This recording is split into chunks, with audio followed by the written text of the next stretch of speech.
काय तुम्हाला FD ला बेस्ट पर्याय पाहिजे? मित्रांनो, FDचं जे काही उत्पन्न आहे ते उत्पन्न तुमच्या अर्निंगमध्ये ॲड होतं. ज्या काही स्लॅबमध्ये तुम्ही आहात त्या स्लॅबनुसार तुम्हाला टॅक्स भरावा लागतो. म्हणजे FDला जर तुम्हाला 7% रिटर्न मिळत असतील तर साधारणपणे 2.1% जर 30% स्लॅबमध्ये तुम्ही येत असाल तर तुमचे टॅक्समध्ये जातील.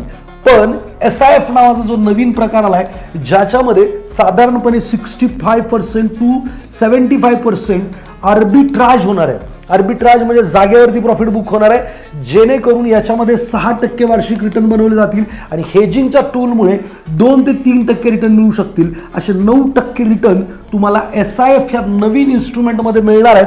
तर मित्रांनो, हे पण इक्विटी टॅक्सेशन असणार आहे, ज्याच्यामुळे 9%चे 9% तुमच्या घरी जाऊ शकतात. सो SIF काय आहे, कशा पद्धतीने FDला पर्याय ते ठरू शकतं, याच्याबद्दल जर तुम्हाला माहिती जाणून घ्यायची तर खाली SIF टाईप करा, एक फॉर्म येईल, तो भरा आणि करेक्ट करा. हे इन्स्ट्रुमेंट खूपच उत्तम काम करणार आहे. भेटूयात समोरासमोर.